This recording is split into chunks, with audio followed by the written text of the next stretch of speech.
Hi, this is Kim Reads Urantia, and today we're going to read from the Urantia book. But first, I got 365 Days of Walking the Red Road by Terry Jean.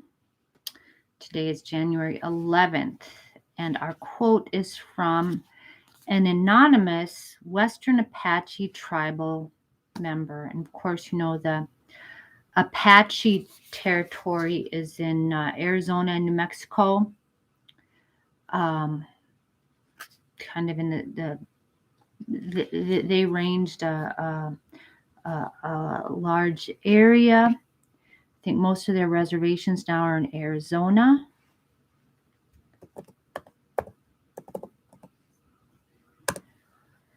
Yeah.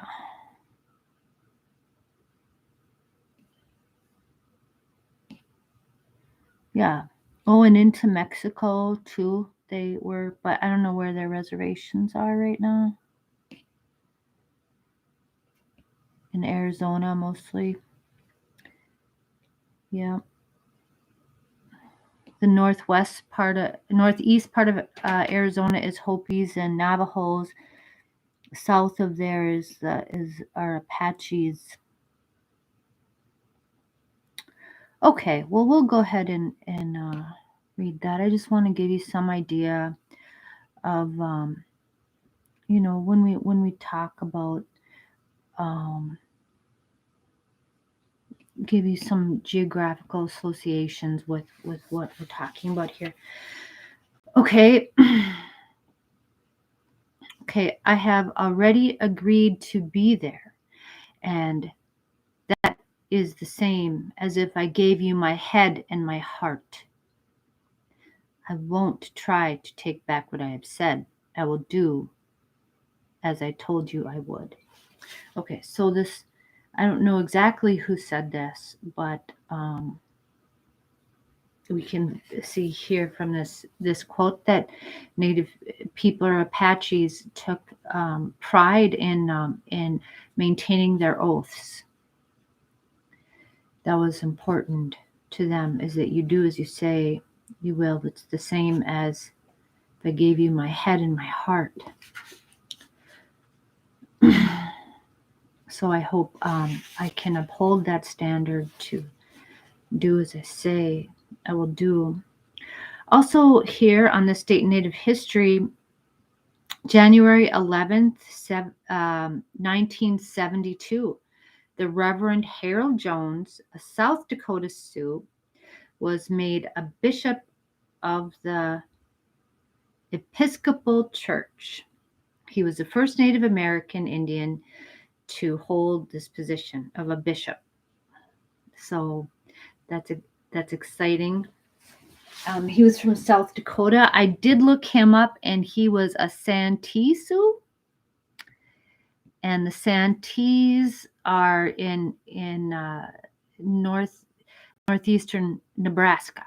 So, and he's in South Dakota, but it's all good. Yeah, Harold Jones. Okay.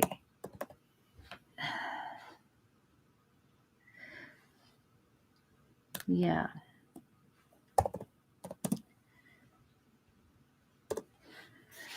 And this goes right along with what I believe. Yep, he was born in Mitchell, South Dakota. He lived from 1909 to 2002. So he lived a long life. And I can see his wife was a Caucasian. I can see that, when we practice Christianity truly, it's absolutely compatible with Native traditions and beliefs. And I thoroughly believe that Native people should not have to sacrifice any part of their practice, their religious practice, in order to become Christian. And that Christians have taken that offense to that. That's our problem. It's not their problem. Okay, so he was a bishop.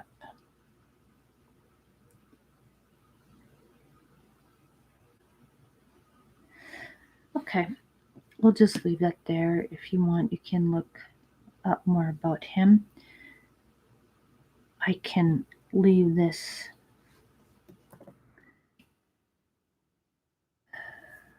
Okay.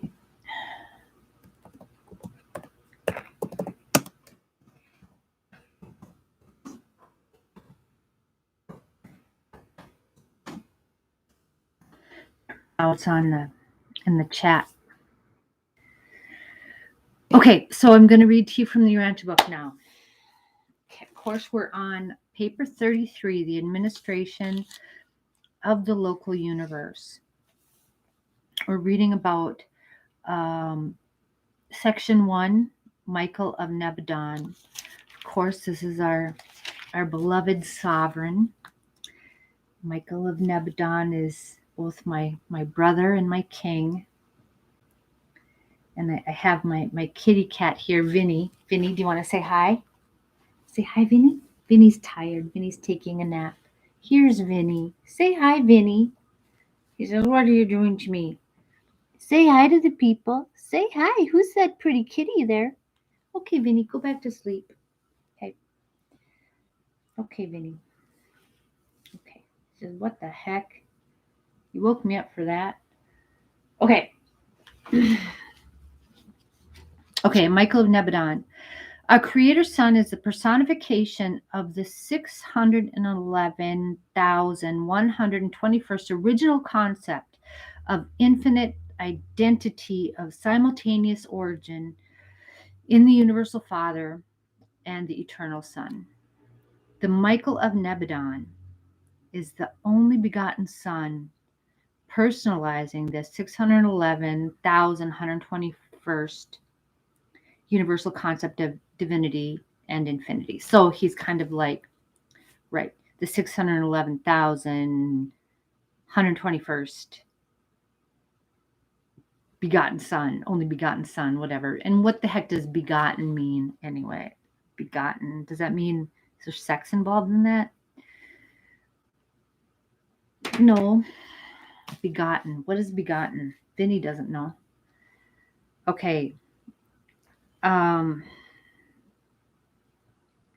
His headquarters is in the threefold mansion of light on Salvington. And his dwelling is so ordered because Michael has experienced the living of all three phases of intelligent creature existence: spiritual, morontial, and material. So he has come down here to be with us as a material being.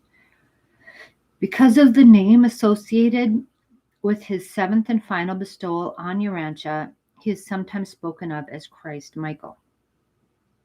Our Creator's Son is not the eternal Son, the existential paradise associate of the Universal Father and the Infinite Spirit. Michael of Nebadon is not a member of the Paradise Trinity. Nevertheless, our Master Son possesses in his realm all of the divine attributes and powers that the Eternal Son himself would manifest, were he actually to be present on Salvington and functioning in Nebadon. Michael possesses even additional power and authority, for he not only personifies the Eternal Son, but also fully represents and actually embodies the personality presence of the Universal Father to and in this local universe. And that's because he's gone through all of the bestowals and has earned that accreditation. Yeah. Right.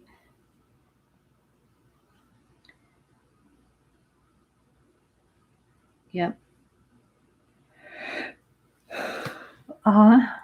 Excuse me. He even represents the Father-Son.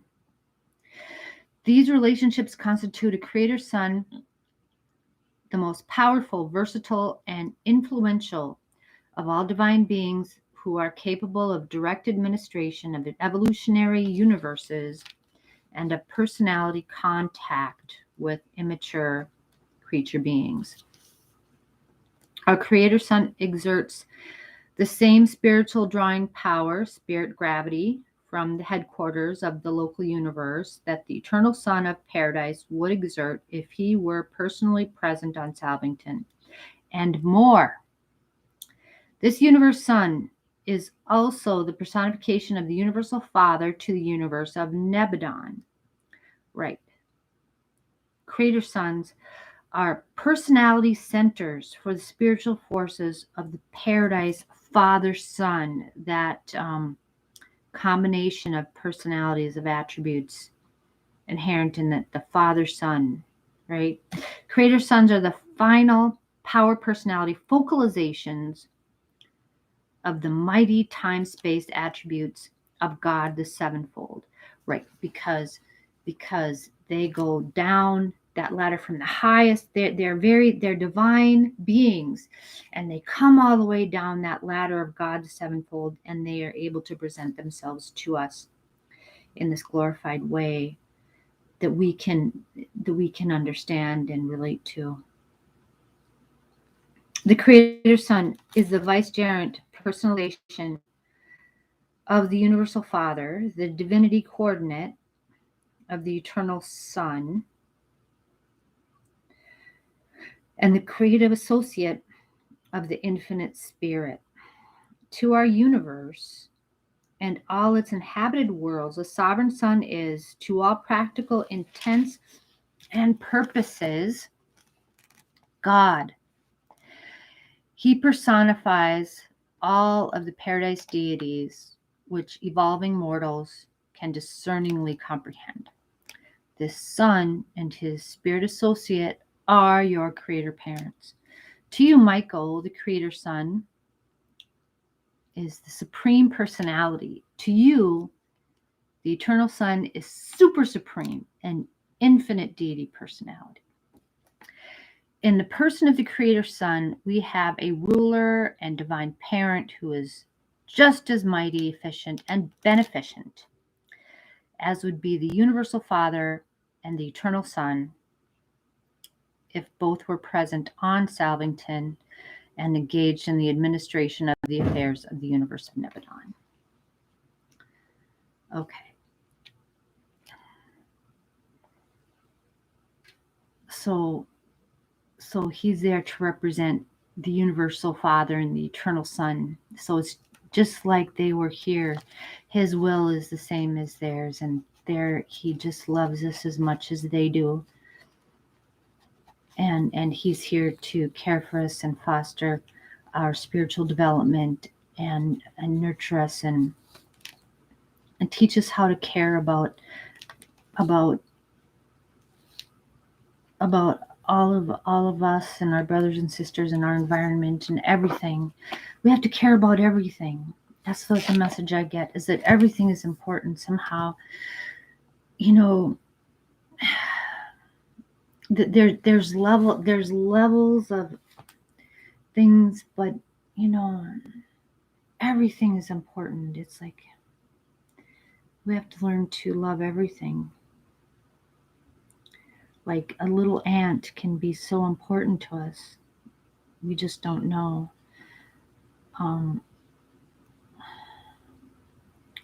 That's not to say there are levels, but they're not what we think of generally. That's really hard to discern. That's a capacity that we're just starting to develop, to discern what are the primary levels and stuff. But that's another time discussion. Just know that everything is important, and and everything is in motion too. Everything is in motion. It's very beautiful. Okay. Try to reach for some of those things I don't really know. Okay. I'm going to let you go now. All right. You guys have a really good day. I love you very much. You're all very important. Okay.